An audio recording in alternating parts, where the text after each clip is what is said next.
نبی کریم صلی اللہ علیہ وآلہ وسلم کے صحابہ اکرام علیہ رضوان میں سے سیدنا ابو بکر صدیق رضی اللہ تعالیٰ عنہ کی ذات گرامی قدر کے مناقب اور آپ کے فضائل بے شمار ہیں۔ سیدنا ابو بکر صدیق رضی اللہ تعالیٰ عنہ کی مناقب میں سے ایک بہت بڑی منقبت سورہ توبہ کی آیت نمبر 40 میں اللہ رب العزت نے بیان فرمائی ہے کہ سیدنا ابو بکر صدیق رضی اللہ تعالیٰ عنہ کو خالق کائنات جل وعلا مجدہ الکریم نے نبی کریم صلی اللہ علیہ وآلہ وسلم کا صاحب قرار دیا، اور یہ صدیق اکبر رضی اللہ تعالیٰ عنہ کی بہت بڑی منقبت ہے۔ بلکہ ہجرت کا پورا واقعہ اور ہجرت کے سفر کے دوران جو صدیق اکبر رضی اللہ تعالیٰ عنہ نے قربانیاں اور نبی کریم علیہ السلام پر اپنی جان نثار کی ہے، وہ آپ کی رسول اللہ صلی اللہ علیہ وسلم کے ساتھ بہت بڑی محبت کا ایک ثبوت ہے اور بہت بڑی دلیل ہے، اور آپ کی ایک بہت بڑی منقبت ہے۔ لیکن علماء شیعہ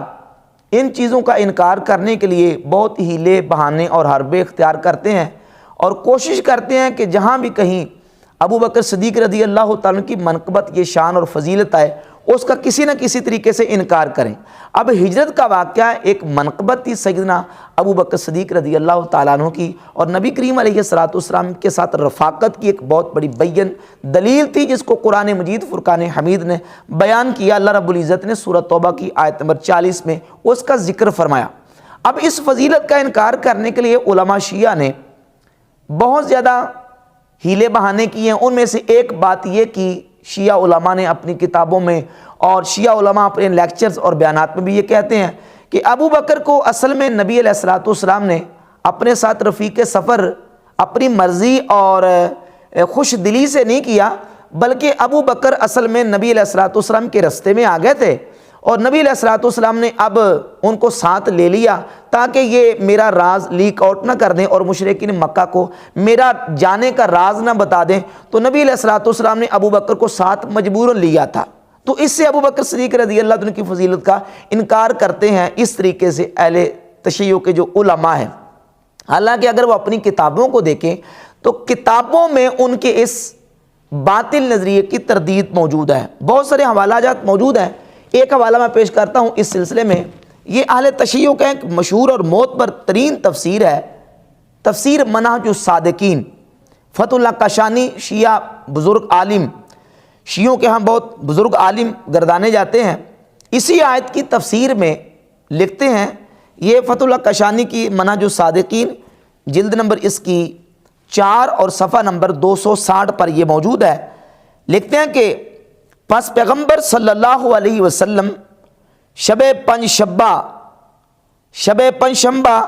در شہر مکہ امیر المومنین علیہ السلام را بر جائے خود بخوابانید، نبی علیہ السلام نے جمعرات کی رات کو حضرت علی مرضی رضی اللہ تعالیٰ عنہ کو مکہ شریف اپنی جگہ پر سلا دیا، و خود از خانہ ابو بکر برفاقت او برو آمدہ، اور خود نبی کریم علیہ السلام ابو بکر کے گھر سے باہر تشریف لے آئے، اور پھر حضور علیہ السلام نے سفر شروع فرمایا۔ تو اس روایت سے اور فتح الکاشانی کی اس تصریح سے یہ بات بالکل واضح ہوتی ہے کہ ابو بکر صدیق رضی اللہ تعالیٰ عنہ کو نبی کریم علیہ السلام مجبوراً رستے میں ملنے کی وجہ سے لے کے نہیں آئے تھے، بلکہ حضور علیہ السلام خود ابو بکر صدیق رضی اللہ تعالیٰ عنہ کے گھر گئے تھے، اور ابو بکر صدیق رضی اللہ تعالیٰ عنہ کو اپنے ساتھ لے کے آئے۔ اور اگلا جو حوالہ پیش کرنے کا وہ تو بات بالکل واضح کر دے گا۔ یہ اہل تشیع کے ہاں مشہور اور مستند کتاب ہے، تفسیر امام حسن عسکری رضی اللہ تعالیٰ عنہ۔ اس کے صفحہ نمبر 435 اور 436 پر یہ پوری تفصیلی بہت لمبی طویل روایت موجود ہے۔ امام حسن عسکری رضی اللہ تعالیٰ عنہ ذکر کرتے ہیں کہ ان اللہ تعالی قد اوحى الیہ، اللہ رب العزت نے نبی کریم علیہ السلام پر وحی نازل فرمائی کہ اے محمد صلی اللہ علیہ وسلم، اللہ آپ کو سلام کہتا ہے، اور آپ حضرت علی رضی اللہ تعالیٰ عنہ کو اپنی جگہ پہ سلا دیں، کیونکہ مشرکین مکہ نے آپ کے قتل کا ارادہ کر لیا۔ یہ پوری تفصیل بیان کرتے ہوئے انہوں نے لکھا ہے کہ نبی کریم علیہ السلام نے حضرت علی رضی اللہ تعالیٰ عنہ سے پہلے رائے لی کہ آپ کا اس میں کیا خیال ہے، اور فرمایا کہ اردیتا ان اطلبو فلا اوجدو و توجدو، اے علی تمہارا کیا ارادہ ہے، تم کیا اس بات پہ رضامند ہو کہ اگر مجھے طلب کیا جائے اور میں نہ پایا جاؤں، میں نہ ملوں، تو پھر تجھے تلاش کیا جائے؟ فَلَعَلَّهُ أَن يُبَادِرَ إِلَيْكَ الْجُهَّالُ فَيَقْتُلُوكَ، اور بعض جہال تجھے پائیں اور تجھے قتل کر دے، تمہارا کیا ارادہ ہے؟ تو حضرت علی رضی اللہ تعالیٰ عنہ نے نبی کریم علیہ السلام کی بارگاہ اقدس میں اپنی عقیدت اور محبت کا اظہار کیا کہ اے اللہ کے رسول علیہ السلام، آپ پر میری جان، میری روح قربان ہو جائے، فدا ہو جائے، میں پیچھے نہیں ہٹوں گا، جو آپ حکم دیں گے میں اس پر عمل پیرا ہوں گا۔ پھر حضور اکرم صلی اللہ علیہ وآلہ وسلم نے ابو بکر صدیق سے فرمایا، صفحہ نمبر 436 ہے، ثم قال رسول اللہ صلی اللہ علیہ وسلم لأبی بکر اردیت ان تکون معی یا ابا بکر تطلب کما اطلب، اے ابو بکر کیا تم اس بات پر راضی ہو کہ تم میرے ساتھ سفر ہجرت میں جاؤ اور مجھے جیسے طلب کیا جائے، تلاش کیا جائے، تمہیں بھی تلاش کیا جائے؟ وَتُعْرَفُ بِأَنَّكَ أَنْتَ الَّذِي تَحْمِلُنِي عَلَى مَدَّعِهِ، اور تمہیں اس بات سے مشہور کیا جائے کہ تم ہی ہو جو رسول کو شہر مکہ چھوڑنے پر آمادہ کرنے والے ہو۔ کیا تم اس بات پر رضامند ہو؟ اور تحمل انی انواع العذاب، اور میری وجہ سے تمہیں مختلف شدید تکالیف اور عذاب پہنچے اور شدید تمہیں جو ہے نا وہ اذیتیں اور تکلیفیں دی جائیں، کیا تم اس بات پر راضی ہو؟ تو ابو بکر صدیق رضی اللہ تعالیٰ نے اپنی والہانہ محبت کا اظہار کیا۔ نبی کریم علیہ السلام کی بارگاہ میں عرض کرتے ہیں کہ کہتے ہیں لو عشت عمر الدنیا اعذب فی جمیعہا اشد عذاب،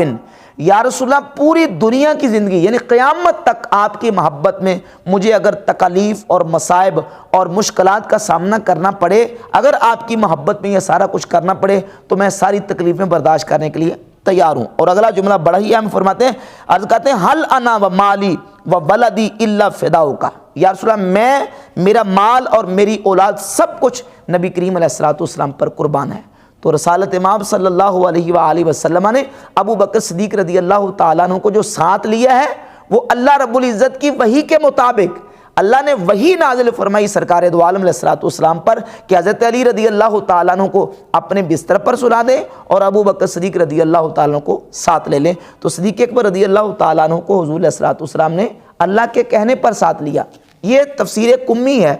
اہل تشیع کی بڑی معتبر اور مشہور تفسیر ہے، ان کے ہاں بہت بڑے بزرگ عالم ہیں۔ علامہ قمی اپنی تفسیر قمی کی جلد نمبر 1 صفحہ 290 پر لکھتے ہیں کہ جب غار ثور میں ابو بکر صدیق نبی کریم علیہ السلام کے ساتھ پہنچے تو قال لفلان، اب یہاں فلاں کا ذکر کیا ہے تو نام نہیں لکھا کہ وہ فلاں کون تھا۔ اور یہ بات یاد رکھے کہ اہل تشیع کی جو مشہور اور معتبر کتابیں ہیں،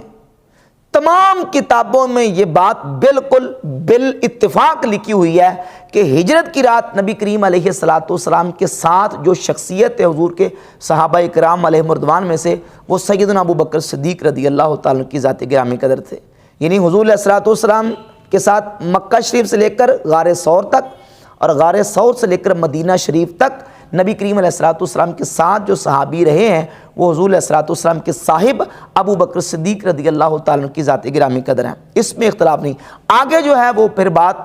ہے کہ ان کے جو فضائل کا انکار ہے، وہ اہل تشیع ان کے فضائل کو نہیں مانتے، لیکن ان کی کتابوں میں ایسے فضائل بحمدہ تعالیٰ اللہ رب العزت نے اس طرح ان کے منہ سے نکلوا دیے ہیں کہ جو صدیق اکبر رضی اللہ تعالیٰ کی عظمت و شان کا منہ بولتا ثبوت ہے۔ قمی صاحب نقل کرتے ہیں کہ اللہ کے محبوب علیہ السلام نے غار میں فلاں سے کہا کأنی انظر الی سفینۃ جعفر فی اصحابہ یقوم فی البحر، کہ میں حضرت جعفر طیار کے بیڑے کو سمندر میں تیرتا ہوا دیکھ رہا ہوں، وانظر الی الانصار محتسبین فی افنیتہم، اور میں انصار کو دیکھ رہا ہوں۔ رسول اللہ صلی اللہ علیہ وسلم نے جب اس بات کا ذکر ابو بکر صدیق سے کیا، فقال فلان، اب فلان جو ہے اس سے مراد یقیناً صدیق اکبر رضی اللہ تعالیٰ عنہ ہے، لیکن یہ کہ یا تو یہ قمی صاحب کی کاروائی ہے یا بعد میں کسی محشی کی کاروائی ہے کہ جس نے ابو بکر کے نام کی جگہ پہ فلاں کا لفظ لکھ دیا ہے۔ وَتَرَاهُمْ یا رسول اللہ، ابو بکر صدیق نے عرض کی یا رسول اللہ آپ دیکھ رہے ہیں؟ قال نعم، فرمایا ہم دیکھ رہا ہوں۔ تو قال فَأَرِنِيهِمْ، یا رسول اللہ مجھے بھی دکھائیے۔ فَمَسَحَ عَلَىٰ عَيْنَيْهِ فَرَآهُمْ، تو نبی کریم علیہ السلام نے ابو بکر صدیق کی آنکھوں پر ہاتھ پھیرا تو انہیں بھی نظر آ گیا کہ حضرت جعفر طیار رضی اللہ تعالیٰ بیڑے میں سوار، ان کی جو بیڑا ہے وہ سمندر میں تیر رہا ہے، اور جو انصار صحابہ ہیں وہ نبی کریم علیہ السلام کے، ان کو ابو بکر صدیق رضی اللہ تعالیٰ نے دیکھا۔ جب صدیق اکبر نے دیکھا فقال له رسول اللہ صلی اللہ علیہ وسلم انت الصدیق، تو حضور علیہ السلام نے ابو بکر صدیق کو صدیق کہا کہ اے ابو بکر تو بالکل سچا ہے۔ تو یہ شان و عظمت بحمدہ تعالیٰ حضور علیہ السلام کے صحابہ کرام علیہ رضوان کی اہل تشیع کی کتابوں میں بھی موجود ہے۔ اب اس منقبت اور شان پر اعتراض کرتے ہوئے کئی شیعہ مقررین نے، شیعہ علماء نے اور شیعہ مصنفین نے اس میں اعتراضات کیے ہیں۔ ان میں سے ایک اعتراض یہ کیا، دیکھیں جی، ابو بکر اگر اتنے ہی پکے مومن ہوتے ہیں تو غار ثور میں ان کے دل میں ایک غم پیدا ہوا تو ان کے دل میں غم کیوں آیا تھا؟ اس کا مطلب یہ ہے کہ وہ پکے مومن نہیں تھے، نعوذ باللہ تعالیٰ۔ اب یہ جو بات ان کی منقبت تھی اس کو ان کی نعوذ باللہ مذمت میں انہوں نے گڑھ کے پیش کرنے کی کوشش کی اپنی طرف سے، باطل نظریہ اور باطل مقصد۔ حالانکہ قرآن مجید میں آپ دیکھیں، میں آپ کے سامنے چند حوالہ جات پیش کرتا ہوں قرآن مجید سے، کہ انبیاء علیہم الصلوات و تسلیمات کی ذوات گرامی قدر کو بھی ایک موقع پر حزن اور غم کا سامنا کرنا پڑا ہے۔ جناب یعقوب علیہ السلام کا ذکر سورہ یوسف میں موجود ہے۔ جب حضرت یوسف علیہ السلام کی جدائی ہوئی تو حضرت یعقوب علیہ السلام نے یہ جملہ ارشاد فرمایا، انما اشکو بثی و حزنی الی اللہ، کہ میں اپنے غم اور اپنے اس غم کی جو گزارش ہے وہ اپنے رب جل شانہ کی بارگاہ میں کرتا ہوں۔ اللہ تعالیٰ نے قرآن مجید میں سورہ طٰہٰ کی آیت نمبر 45 اور آیت نمبر 46 میں بیان کیا، جناب حضرت موسیٰ علیہ السلام اور حضرت ہارون علیہ السلام جب دونوں کو حکم دیا گیا کہ تم فرعون کے پاس جاؤ اور اسے دعوت دو، تو قالا ربنا اننا نخاف ان یفرط علینا او ان یطغی، جناب موسیٰ علیہ السلام اور حضرت ہارون علیہ السلام دونوں نے عرض کیا اے ہمارے رب، بے شک ہم ڈرتے ہیں کہ وہ ہم پر زیادتی کرے یا شرارت سے پیش آئے۔ اننا نخاف، بے شک ہم ڈرتے ہیں۔ تو کیا یہ ڈر موسیٰ علیہ السلام اور حضرت ہارون علیہ السلام کی نبوت کے منافی تھا؟ اگر ابو بکر صدیق کے دل میں غم پیدا ہو تو تم کہتے ہو پکے مومن نہیں تھے، تو اگر یہ ڈر اور خوف موسیٰ علیہ السلام اور حضرت ہارون علیہ السلام کے دل میں آئے تو کیا ان کے بارے میں کیا خیال ہے؟ ان کے بارے میں تم یہ کہو گے کہ نعوذ باللہ کہ وہ نبی نے تعالیٰ علیہ باللہ تعالیٰ؟ بلکہ اگلی آیت نمبر 46 ارشاد فرمایا، اللہ تعالیٰ فرماتا ہے کہ قال لا تخافا اننی معکما اسمع و ارا، اللہ تعالیٰ نے فرمایا کہ تم دونوں خوف نہ کھاؤ، بے شک میں تمہارے ساتھ ہوں، اسمع و ارا، میں سنتا ہوں اور میں دیکھتا ہوں۔ تو قرآن مجید میں اللہ رب العزت جل وعلا مجدہ الکریم نے انبیاء علیہم الصلوۃ والتسلیمات کا تذکرہ فرمایا، تو اور ان کے ساتھ ان کے حزن اور غم کا ذکر بھی کیا۔ یہ بات یاد رکھیں کہ اللہ کے نبیوں کو اور مومنین صالحین اولیاء اللہ کو ایسا غم نہیں ہوتا جو بزدلی والا غم ہو، جس میں جبن اور بزدلی ہو۔ تو صدیق اکبر رضی اللہ تعالیٰ کی ذات گرامی قدر کو جو غار ثور میں دل میں غم اور حزن پیدا ہوا ہے وہ بزدلی والا غم نہیں تھا، بلکہ صدیق اکبر رضی اللہ تعالیٰ کے حوالے سے صحیح ابن حبان میں 6281 نمبر حدیث موجود ہے۔ اسی سفر ہجرت میں رسول پاک علیہ السلام کی بارگاہ اقدس میں ابو بکر صدیق رضی اللہ تعالیٰ عرض کرتے ہیں، یا رسول اللہ صلی اللہ علیہ وسلم، جب حضور نے پوچھا ما یبکی کا، اے ابو بکر تجھے کس چیز نے رلایا؟ تو صدیق اکبر عرض کرتے ہیں، یا رسول اللہ ما علی نفسی ابکی ولیکن ابکی علیکا، یا رسول اللہ میں اپنے آپ پر نہیں روتا، مجھے اگر غم ہے تو آپ کی ذات کا غم ہے کہ کوئی آپ کو تکلیف نہ پہنچائے اور آپ کو کوئی ضرر نہ پہنچائے۔ تو صدیق اکبر رضی اللہ تعالیٰ کی ذات گرامی قدر کی جب دل میں غم ہوا، حزن ہوا نبی کریم علیہ السلام کی ذات اقدس کا، تو اللہ رب العزت نے نبی کریم علیہ السلام کو جو حکم دیا تو حضور علیہ السلام نے ابو بکر صدیق سے فرمایا، لا تحزن ان اللہ معنا، اے ابو بکر غم نہ کھا، اللہ ہمارے ساتھ ہے۔ پھر اللہ رب العزت جل شانہ نے سیدنا ابو بکر صدیق رضی اللہ تعالیٰ عنہ کے دل پر سکینہ نازل فرمائی. ارشاد فرمایا فَأَنزَلَ اللَّهُ سَكِينَتَهُ عَلَيْهِ، پس اللہ نے اس پر اپنی سکینہ نازل فرمائی. اب اس میں علیہ ہی ضمیر جو ہے وہ راجع ہے ابو بکر صدیق رضی اللہ تعالیٰ عنہ کی طرف، کہ صدیق اکبر رضی اللہ تعالیٰ عنہ کے دل پر اللہ نے سکینہ نازل فرمائی. اس میں بھی اہل تشیع نے اور شیعہ مفسرین نے بڑا زور لگایا اور کہا کہ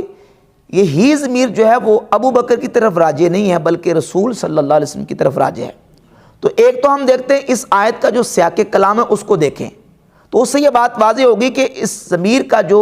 اصل یہ ضمیر راجع ہے وہ ابو بکر صدیق رضی اللہ تعالیٰ کی طرف ہے. وہ کیسے؟ وہ اس لیے کہ دیکھیں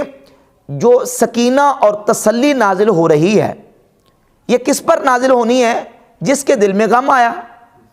دیکھنا ہے کہ غم کس کے دل میں آیا ہے، وہ غم نازل ہوا ہے، غم جو ہے وہ پیدا ہوا ہے ابو بکر صدیق رضی اللہ عنہ کے دل میں. تو صدیق اکبر کے دل میں غم آیا، اللہ رب العزت نے ان پر اپنی سکینہ اور تسلی نازل فرمائی. اس پر شیعہ مفسرین نے کچھ اشکالات پیش کیے ہیں. بالخصوص قاضی نور اللہ شوستری نے اپنی متعدد کتابوں میں یہ بات لکھی ہے کہ دیکھیں جی قرآن مجید میں کہیں بھی یہ بات نہیں ہے کہ اللہ رب العزت نے سکینہ جب نازل کی ہو تو اللہ نے نبی کے بغیر صرف مومنین پر سکینہ نازل کی ہو. یہ قرآن میں کسی جگہ پہ موجود نہیں ہے. تو اللہ سکینہ نازل کرتا ہے تو پہلے نبی پر پھر ایمان والوں پر نازل کرتا ہے، کہیں صرف مومنین پر اللہ نے سکینہ نازل نہیں کی. حالانکہ قرآن مجید کو اب دیکھتے ہیں تو متعدد مقامات پہ ان کے دعوے کی تردید ہوتی ہے. آپ سورۃ الفتح اٹھا کے دیکھیں. سورۃ الفتح کی آیت نمبر 4 اور آیت نمبر 18 میں، آیت نمبر 4 میں اللہ رب العزت جل وعلا مجدہ الکریم ارشاد فرماتا ہے هو الذی انزل السکینۃ فی قلوب المؤمنین، وہی ذات ہے جس نے ایمان والوں کے دلوں پر سکینہ نازل فرمائی. اب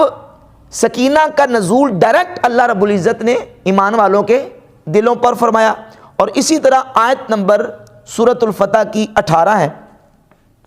فرمایا لقد رضی اللہ عن المؤمنین اذ یبایعونک تحت الشجرہ، تحقیق اللہ راضی ہو گیا ان ایمان والوں سے جنہوں نے درخت کے نیچے آپ کی بیعت کی. فعلم ما فی قلوبہم فانزل السکینۃ علیہم، پس اللہ نے ان کے دلوں پر ان کے اوپر سکینہ نازل فرمائی. تو یہاں بھی اللہ رب العزت نے ذکر فرما دیا کہ اللہ نے سکینہ ایمان والوں پر نازل فرمائی، یہاں نبی کا ذکر موجود نہیں ہے. تو قاضی نور اللہ شوستری کا اور شیعہ کہ ان علماء کا دعویٰ بالکل قرآن کریم کی ان آیات سے باطل ٹھہرا جو کہتے ہیں کہ مومنین پر جو ہے نا وہ صرف سکینہ نازل نہیں ہوتی. تو اللہ رب العزت نے ابو بکر صدیق رضی اللہ تعالیٰ کے دل پر سکینہ نازل فرمائی جو کہ سیدنا صدیق اکبر رضی اللہ تعالیٰ کی بہت بڑی منقبت ہے. اور ہی ضمیر جو ہے وہ ابو بکر صدیق کی طرف راجع ہے، اس لیے کہ اصول بھی یہ ہے کہ ضمیر کا جو جس کی طرف راجع ہونی ہے وہ اقرب ہونا چاہیے. تو چونکہ اذ یقول لصاحب ہی، صاحب کا ذکر پیچھے اقرب یعنی قریب ترین ہوا ہے، اس لیے جو ہے وہ ضمیر بھی راجع ہے صاحب کی طرف، اور وہ ابو بکر صدیق رضی اللہ تعالیٰ کی ذات گرامی قدر ہے. اور وَأَيَّدَهُ بِجُنُودٍ لَمْ تَرَوْهَا، اس کا عطف جو ہے وہ بنتا ہے قد نصرہ اللہ پر. تو اگر اس کا عطف قد نصرہ اللہ پر ڈالیں تو پھر بالکل کوئی اس پر اعتراض اور اشکال وارد نہیں ہوتا. تو یہ سیدنا ابو بکر صدیق رضی اللہ عنہ کی بہت بڑی منقبت ہے. اس آیت میں اللہ رب العزت نے وہ شان اور عظمت صدیق اکبر رضی اللہ عنہ کی بیان قرآن مجید میں کی ہے. اور اہل تشیع کی معتبر اور مستند کتابوں میں سیدنا صدیق اکبر رضی اللہ تعالیٰ عنہ کی ذات گرامی قدر کی منقبت کی، اگرچہ ڈائریکٹ انہوں نے کوئی کتاب المناقب بیان کر کے صحابہ کی مناقب بیان نہیں کیے، بلکہ اہل تشیع کے علماء تو کوشش کرتے ہیں کہ کوئی بات صحابہ کی شان میں آ جائے تو اس کو بھی کسی طریقے سے ٹال مٹول کرنے کی کوشش کرتے ہیں، لیکن اللہ رب العزت حق ان کے منہ سے نکلوا دیتا ہے. اور بہت ساری ایسی مناقب صحابہ کے جو ہیں وہ دیگر ابواب میں ہمیں مل جاتے ہیں اور اللہ کے فضل و کرم سے ہم ان کو بیان کرتے ہیں. یہ الفروع من الکافی کتاب ہے ابو جعفر محمد بن یعقوب الکلینی کی،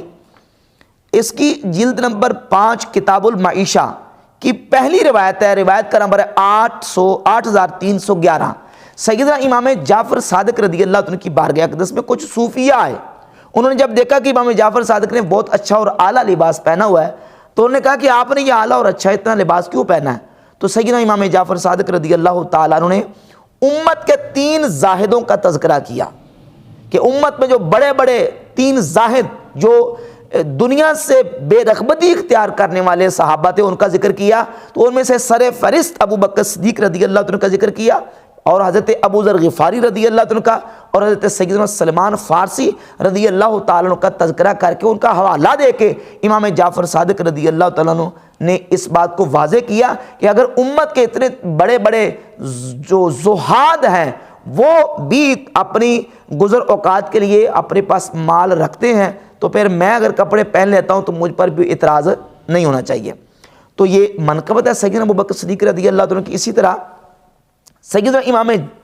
محمد باقر رضی اللہ عنہ کی بارگاہ اقدس میں ایک شخص آیا، یہ شیعہ کی موت پر کتاب کشف الغمہ فی معرفت الائمہ، اس کی جلد نمبر 2 کے صفحہ 147 پر موجود ہے۔ کسی شخص نے امام محمد باقر رضی اللہ تعالیٰ عنہ سے پوچھا، حضور یہ فرمایا کہ کوئی بندہ اگر اپنی تلوار کو چاندی کا کام کروانا چاہے تو کروا سکتا ہے؟ تو آپ نے فرمایا کہ لا باس بہ قد حل ابو بکر صدیق سیفہ، کوئی حرج نہیں ہے کیونکہ ابو بکر صدیق نے اپنی تلوار کو چاندی کا کام کروایا تھا۔ تو اس شخص نے آپ کی بارگاہ میں عرض کی کہ آپ بھی ابو بکر کو صدیق کہتے ہیں؟ تو حضرت امام محمد باقر رضی اللہ تعالیٰ عنہ نے جو جواب دیا ہے کشف الغمہ فی معرفت الائمہ کی جلد نمبر 2 صفحہ 147 پر موجود ہے۔ امام محمد باقر نے فواصب وثبتاً واستقبل القبلہ، آپ فوراً اٹھ کے کھڑے ہو گئے اور آپ نے منہ اپنا قبلہ کی طرف کر لیا، فرمایا نعم الصدیق، نعم صدیق، نعم الصدیق، فمن لم یقل لہ الصدیق فلا صدق اللہ لہ قولا فی الدنیا والآخرہ، ہاں ابو بکر صدیق ہے، صدیق ہے، صدیق ہے، جو ابو بکر کو صدیق نہیں مانتا فلا صدق اللہ لہ قولا فی الدنیا والآخرہ، اللہ اس کو دنیا اور آخرت میں سچا نہ کرے، وہ جھوٹا آدمی ہے جو ابو بکر کو صدیق نہیں مانتا۔ تو امام محمد باقر رضی اللہ تعالیٰ کی ذات گرامی قدر نے بھی سیدنا صدیق اکبر رضی اللہ عنہ کی شان بیان کی، شیعہ کتاب سے حوالہ موجود ہے۔ یہ ہے الاحتجاج، علامہ طبرسی کی کتاب احتجاج طبرسی۔ حضرت ابو جعفر، یہ 2 کنیت ہیں، ابو جعفر امام محمد تقی کی اور حضرت امام محمد باقر رضی اللہ عنہ کی۔ یہاں مراد امام محمد تقی ہیں۔ سابقہ کسی میرے بیان میں نے امام ابو جعفر کا جہاں تذکرہ کیا تھا شاید غالباً وہاں امام محمد باقر کا نام لیا گیا، لیکن حقیقت یہ کہ یہ امام ابو جعفر محمد تقی رضی اللہ تعالیٰ عنہ ہیں۔ احتجاج طبرسی کی جلد نمبر 2 کے صفحہ نمبر 479 پر یہ بات موجود ہے کہ امام محمد تقی ابو جعفر فرماتے ہیں لست بمنکر فضل عمر، میں حضرت عمر کی فضیلت کا منکر نہیں، ولیکن ابا بکر افضل من عمر، لیکن میرا عقیدہ یہ ہے کہ ابو بکر حضرت عمر سے افضل ہے۔ تو یہ منقبت ہے سیدنا ابو بکر صدیق رضی اللہ تعالیٰ عنہ کی جو اہل تشیع کی کتابوں میں موجود ہے۔ اور اس سلسلے میں آخری حوالہ میں پیش کروں گا نہج البلاغہ سے۔ مولا علی مرتضیٰ شیر خدا کرم اللہ تعالیٰ وجہ الکریم نے اپنے خطبات میں سے خطبہ نمبر 225 جو آپ کا خطبہ جو کہ اہل تشیع کے ہاں معتبر اور مستند ہے، آپ نے ایک شخص کی فضیلت بیان کی ہے، وہ ساری تفصیلاً فضیلت خطبہ نمبر 225 پر موجود ہے۔ پورا کا پورا خطبہ ہی وہ فضیلت اور عظمت اور شان ہے۔ فرماتے للہ بلاد فلان فقد قوم العبدا وداو العمدا خلف الفتنہ واقام السنہ۔ مولا علی فرماتے ہیں فلاں شخص کی کارکردگیوں کی جزا اللہ دے، انہوں نے ٹیڑھے پن کو سیدھا کیا، مرض کا چارہ کیا، فتنہ و فساد کو پیچھے چھوڑ گئے، سنت کو قائم کیا، سنت کو اس فلاں شخص نے قائم کیا۔ اب اس فلاں شخص سے کیا مراد ہے؟ جتنے بھی نہج البلاغہ کے شارحین ہیں انہوں نے لکھا ہے کہ یا تو کہا ہے کہ اس سے مراد حضرت عمر ہے، ابن ابی الحدید نے بھی لکھا ہے، یا تو حضرت عمر مراد ہے، یا اس سے مراد حضرت ابو بکر صدیق رضی اللہ تعالی عنہ ہے۔ یہ ہے نہج البلاغہ کی شرح ابن میثم کی، شرح نہج البلاغہ جلد نمبر اس کی 4 صفحہ نمبر 97 پر ابن میثم بحرانی اپنا نظریہ پیش کرتے ہیں، کہتے ہیں ارادتہ لابی بکر اشبہ من ارادتہ لعمر، کہتے ہیں میرا اقول، میں یہ کہتا ہوں کہ اس خطبے میں فلاں سے عمر مراد لینے سے زیادہ مناسب یہ ہے کہ ابو بکر کو مراد لیا جائے۔ تو مولا علی مرزا شیر خدا کرم اللہ تعالیٰ وجہ الکریم نے ابن میثم بحرانی کے مطابق یہ شان اور عظمت بیان کی ہے سیدنا ابو بکر صدیق رضی اللہ تعالیٰ کی ذات گرامی قدر کی۔ تو یہ مناقب اور فضائل بحمد تعالیٰ سیدنا صدیق اکبر رضی اللہ تعالیٰ کے اہل تشیع کی معتبر اور مستند کتابوں میں بھی موجود ہیں، جو شیعہ جتنا مرضی چھپائیں یہ فضائل و مناقب چھپا نہیں سکتے۔ اللہ تعالیٰ حق ان کے منہ سے جاری فرما دیتا ہے، جس سے شان صحابہ بالکل واضح ہو جاتی ہے۔